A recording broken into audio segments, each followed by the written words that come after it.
दोस्तों, मेरे चैनल में आपका स्वागत है। आज के इस वीडियो में मैं आप लोग को बताने वाला हूं कि अगर आप प्रॉपर्टी परचेज करते हैं तो फिर आपको किन बातों का ध्यान रखना चाहिए।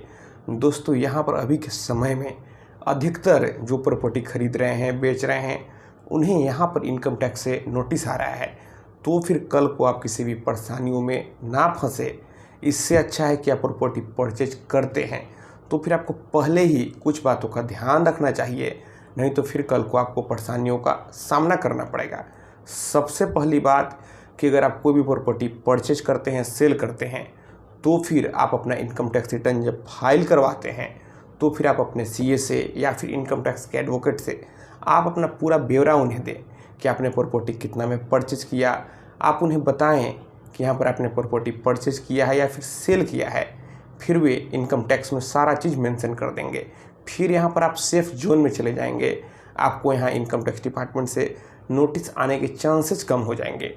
और यहाँ पर अगर आप प्रॉपर्टी परचेज करते हैं तो फिर यहाँ पर आपको टीडीएस डिडक्ट करना होता है। कई लोग तो यह जानते ही नहीं हैं, वे सीधे प्रॉपर्टी परचेज करना जानते हैं। तो फिर अगर आप यहाँ पर टीडीएस डिडक्ट नहीं करते हैं तो फिर यहाँ पर इनकम टैक्स डिपार्टमेंट आपके ऊपर भारी पेनाल्टी लगा सकता है। तो फिर आपको टीडीएस डिडक्ट जरूर करना है। तो अब यहाँ पर सवाल उठता है कि आप टीडीएस आखिर डिडक्ट कब करेंगे। अगर आप यहाँ पर 50 लाख रुपए से ऊपर का कोई भी प्रॉपर्टी परचेज कर रहे हैं तो फिर आपको यहाँ पर 1% टीडीएस काटना होता है। अब सवाल उठता है कि आप टीडीएस कैसे डिडक्ट करेंगे। तो यहाँ पर अगर आप कोई प्रॉपर्टी 60 लाख का, 65 लाख का, 55 लाख का परचेज कर रहे हैं तो फिर यहाँ पर 1% टीडीएस काटना होगा। तो फिर यहाँ पर आप जिसे भी प्रॉपर्टी परचेज करेंगे उस व्यक्ति से आपको उसका पैन नंबर लेना होगा और फिर आप अपने सीए से या फिर इनकम टैक्स के एडवोकेट से मिलें और उन्हें बताएं कि यहाँ पर यह बात है, आप प्रॉपर्टी परचेज कर रहे हैं, आपको टीडीएस डिडक्ट करना है। आप उनसे कंसल्टेंसी लें, वो आपको सारा चीज़ बता देंगे।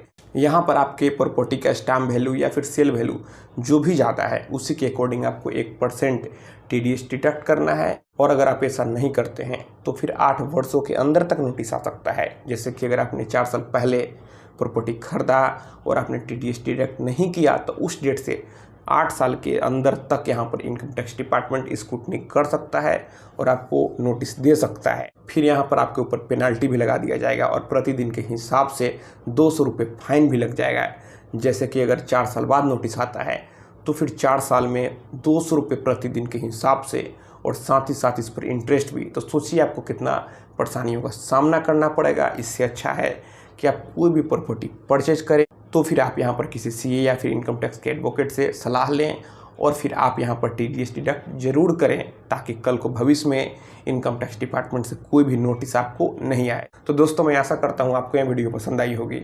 अगर मन में कोई भी सवाल है तो फिर आप बेहिचक नीचे कमेंट बॉक्स में कमेंट करें। और अगर आप हमसे सीधे जुड़ना चाहते हैं, फ़ोन से बात करना चाहते हैं, मन में कोई भी सवाल है तो फिर आप हमें इंस्टाग्राम पर फॉलो करें। मेरा इंस्टाग्राम पर वही यूजर नेम है Pritesh1584। आप हमें फॉलो करें, मैसेज करें। और अगर फ़ोन से बात करना है तो इंस्टाग्राम पर ही मैसेज करके अपॉइंटमेंट ले लें। तो दोस्तों, आप इस वीडियो को अधिक से अधिक अपने दोस्तों और रिश्तेदारों में भी ज़रूर शेयर करें। हम लोग मिलते हैं अगले वीडियो में एक नए टॉपिक के साथ। तब तक आप अपना और अपने परिवार का ख्याल रखें।